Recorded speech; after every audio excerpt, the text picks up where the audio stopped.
Ara tornem al principi del text i hem d'anar trobant cada paraula clau. Això és el subtítol, per tant no compta, això és una citació que no compta, però això seria una mena de carta de presentació de l'article, que tu t'ajuda a veure quin és el seu punt de vista. I tenint en compte que és el que explica el títol de l'article, crec que l'hauríem de destacar de qualque manera. Jo aquí diria que l'argument és que tothom ha de poder usar el català en tota circumstància. Seguim. Aquí jo diria que hi ha diverses paraules clau. Aquí qualcú podria dir que és cantarella, mercat o, sobretot, prejudici lingüístic. No sé si m'he deixat res. Aquí tenim llengua minoritària i majoritària, que ho explicarem en els arguments. Prejudici lingüístic. Això seria, crec que amb un codi de colors ens entendrem millor. Els arguments siguin verds i llavors un altre color siguin la teoria. Argument verd, teoria. Un prejudici lingüístic és una concepció sobre una llengua que no té fonaments lingüístics. Per exemple, un prejudici lingüístic seria dir que el xinès és difícil o que el portuguès és fàcil. Clar, tot això depèn de on hagis nascut i quina llengua parlis. Per un japonès, aprendre xinès serà més fàcil que aprendre portuguès, que fa servir un alfabet diferent, que ve d'un idioma diferent, etc. etc. En aquest cas, el prejudici lingüístic és que la llengua catalana no és tan apta com la castellana. Aquí tenim la teoria, és a dir, la definició de prejudici lingüístic, i aquí tenim l'argument. Quan ella parla de prejudicis lingüístics és per dir això. Que segons ella s'explica perfectament per la història.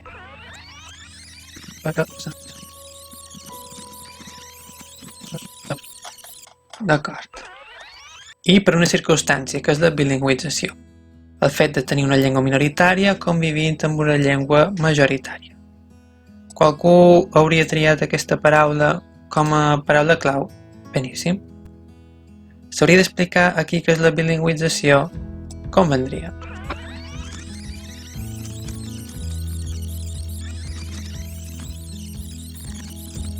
Jo crec que queda millor. Això, en teoria, no és una cosa negativa, perquè aporta més riquesa. El que passa que en una situació de conflicte lingüístic, no les dues parts aprenen les dues llengües. Això és el que diu la teoria, d'acord? Llavors, els casos pràctics és tot una altra cosa. Però en general és que els parlants de la llengua minoritzada aprenguin la llengua dominant per així poder-se comunicar amb els membres de la cultura dominant, els de l'imperi lingüístic aquest que diu l'autor. Seguim. Aquest paràgraf pràcticament és una ampliació o una descripció del que per ella és el conflicte lingüístic, que és això, que si vas per la vida en la llengua majoritària no tindràs cap problema, perquè tothom t'entendrà i no tindràs cap conseqüència negativa. Per tant, cap problema amb l'ús de la llengua majoritària. Els catalanoparlants no tenen cap problema amb els castellanoparlants. Això és un argument. En aquest cas, jo diria que aquí la paraula clau és clara.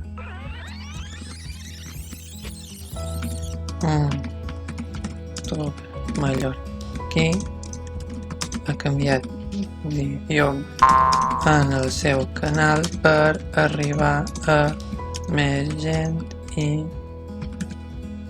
guanyar més seguidors i visites. Miram, sempre està bé tornar a mirar el paràgraf o almenys si t'has deixat res. Aquí parla d'això, de que pensa que no és una decisió lliure i que hi ha la gent que abans li agradava i ara no perquè parla castellà i la gent que ara està encantada que parli castellà i abans parlava en català. Clar, això és pel conflicte lingüístic. Si tu només parles de llengua minoritzada, els que no t'entenen i són de la cultura majoritària es fiquen en tu, diu la teoria. I clar, ell és per evitar el conflicte lingüístic. Això ja ho deixaria amb interrogant perquè si ho fa per evitar un conflicte lingüístic ho hagués pogut evitar des del principi, no? Per tant, potser l'autora pensa mentre no tenia èxit, ja m'ho estic inventant un poc, si al principi parlava en català i no passava res, només a partir de l'èxit ha canviat. Però pot ser que les crítiques li hagin fet mal i ho hagi fet per evitar crítiques, o ho ha fet per aconseguir més top bé, seguidors i això. Aquí depèn una mica del que pensis tu, però el fet és aquest, que ha canviat d'idioma, perquè la gent li demana. Per tant, crec que és més honest canviar això perquè la gent li demana, que crec que ell ho diu a un vídeo. Seguim. Jo crec que aquí la paraula clau és aquest perdó. Tan meravellós. En aquest paràgraf l'autora diu dues coses, que troba improbable que el youtuber hagués tingut èxit si castellà, una banda, i d'altra banda, cada vegada que usa el català es disculpa. Tot això són arguments. Penseu que això és una opinió, és a dir, podeu no estar-hi d'acord, però recordeu que la primera part és fer un resum de l'opinió de l'autor de l'article. I després ja tu opines sobre el que trobes, si estàs d'acord o no, o fins i tot si vols ampliar i dir una altra cosa. Però és un fet que quan usa el català es disculpa. I clar, aquesta disculpa és pel prejudici lingüístic de pensar que el seu idioma no és educat, perquè quan es disculpes és perquè no has fet una cosa bé, no? I això és arran de la seva nova audiència o part de la seva nova audiència. Aquí tenim un paràgraf xapat, ja sabeu que no m'agrada, però si feia això aquí, hauria de fer una paraula clau només per això. Aquesta oració té a veure, forma part d'aquest paràgraf. D'acord, aquí tenim dues idees, dues coses. D'una banda, diria jo, la cantarella i després la pèrdua. Poden fer dues paraules clau d'un mateix paràgraf? Sí, si són dues coses prou diferents i que siguin importants a l'hora de dir, a l'hora de representar l'opinió de l'autor. Cantarella i pèrdua. La cantarella és que és mentida pensar que canviar l'idioma del canal t'asseguri més èxit perquè hi és més difícil destacar. Això és important, no ho poden deixar de banda perquè tot l'article ve d'això, de que aquest nin ha canviat l'idioma del seu canal. I ella diu que el motiu pel qual ho ha fet és fals. És a dir, si vols aconseguir més èxit, no canvis d'idioma perquè, com he dit abans, et converteixes en un peixet dins un oceà enorme. I després la pèrdua és que és una pèrdua no tenir un... És una pèrdua no tenir un youtuber en català amb èxit. Que això de la viralitat és una cosa bastant relativa, però, segons ella, per un que havia aconseguit destacar una mica, ha fet que patís atacs i ell ha respost en aquests atacs canviant d'idioma per la situació de substitució lingüística, que ho veurem més endavant. Sabeu si això passa on que tingui un canal en castellà o un canal en francès i gent que parla anglès els veu i els hi diu no, canvia d'idioma perquè no t'entenc, xerra bé, aprèn anglès. No en tenen ni idea si passa. Què passa? Que hi ha uns idiomes que són més respectats que altres. I en el nostre cas estem en un conflicte lingüístic i hi ha persones que canvien d'idioma per evitar aquest conflicte. Tots volem evitar conflictes i lingüísticament també n'hi ha. Aquí no sé si dir qualque paraula clau, però és quan ella diu allò d'alerta, però el problema no és aquest, sinó el problema és la subordinació lingüística. Aquesta sí que és la paraula clau important. I aquí tornarem a parlar una miqueta de teoria, perquè la subordinació lingüística és en una situació, ho faig un poc de memòria, en una situació de contacte entre dues cultures en un mateix territori, una de les dues llengües va perdent rellevància i importància cultural, social i demogràfica.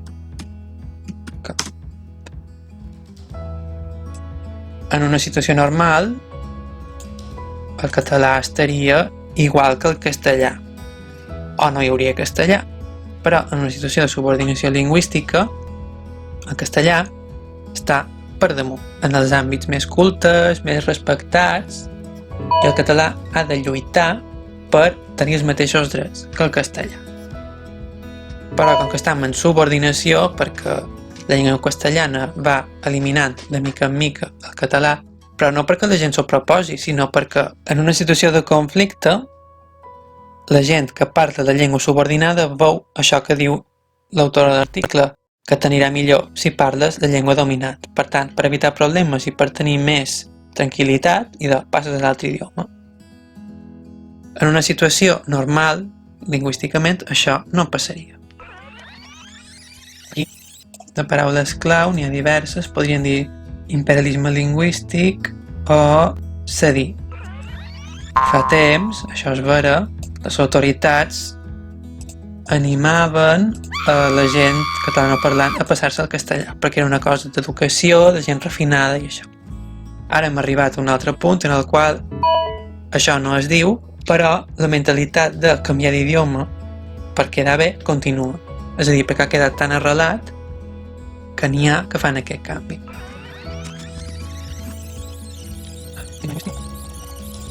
Vull recordar que tot això és l'opinió d'aquesta autora.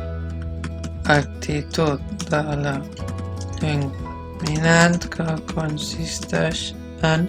L'imperialisme lingüístic crec que realment no és un terme, per tant li canviarem el color. El que jo crec que l'autora vol dir quan parla d'això és el que estic escrivint. L'actitud de la llengua dominant que consisteix en valor i parlants de la llengua subordinada.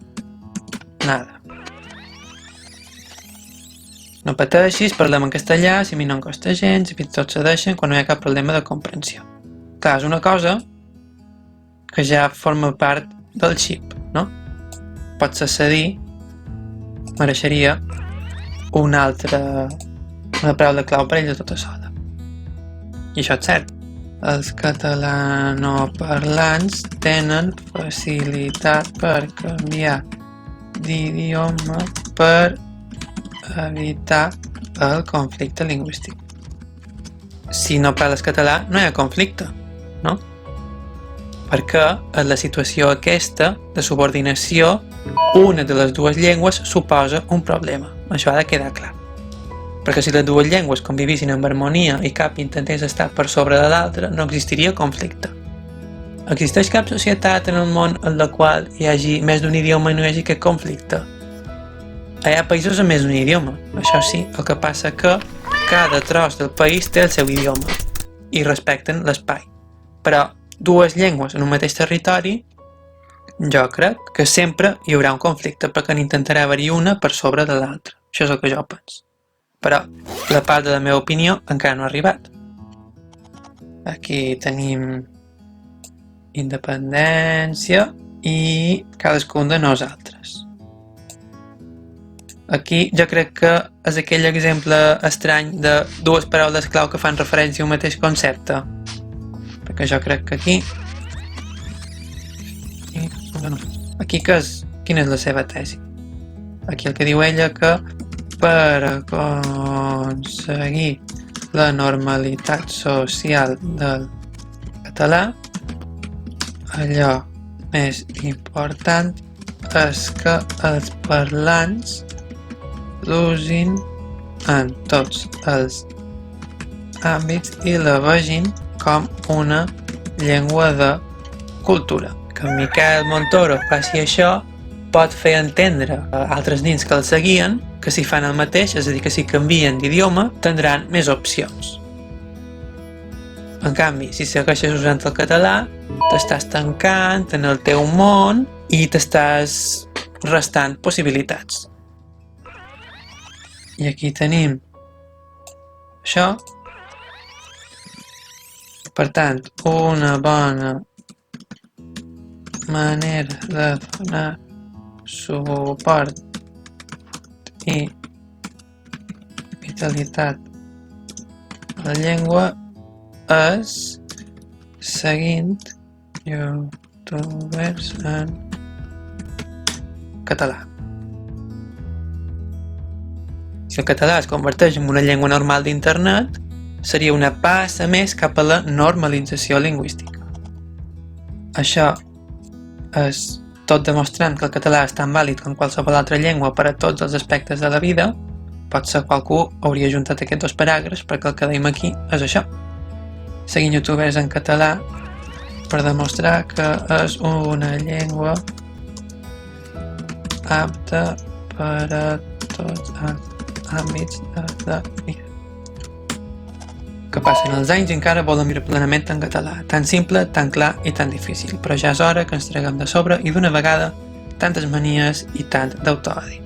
Això és la seva gran conclusió, que jo agafaria amb aquesta darrera paraula clau. Aquí hauria d'una banda un argument que és la situació de ve de molt enrere, però es pot evitar si els parlants canvien d'actitud lingüística, que seria el contrari del que ha fet aquest jove. I d'altra banda, l'autodi és considerar la pròpia llengua com una eina no vàlida per a la comunicació general amb els altres. Quanta de gent coneixeu que xerra sempre en castellà si no és que sap que l'altre 100% xerra en català? Quanta de gent xerra en castellà amb altres persones que xerren castellà però que saben català perfectament perquè han anat a escola amb tu? Clar, aquí podria haver una mica d'autoodi. No ho sé, ella ha usat aquest terme i jo l'he explicat i he dit l'argument que hi ha darrere. Però ara totes aquestes idees han d'haver ajudat a fer el meu propi comentari. Bé, crec que ho deixaré aquí i després ja continuaria amb la redacció, que seria la part definitiva d'aquest article, d'acord? Perquè si no, això no hi haurà qui ho vegi. Per tant, fins a la següent entrega. Espero que vos hagi agradat i sobretot que hagi estat útil, que és el més important. Moltes gràcies i fins aviat. Adeu.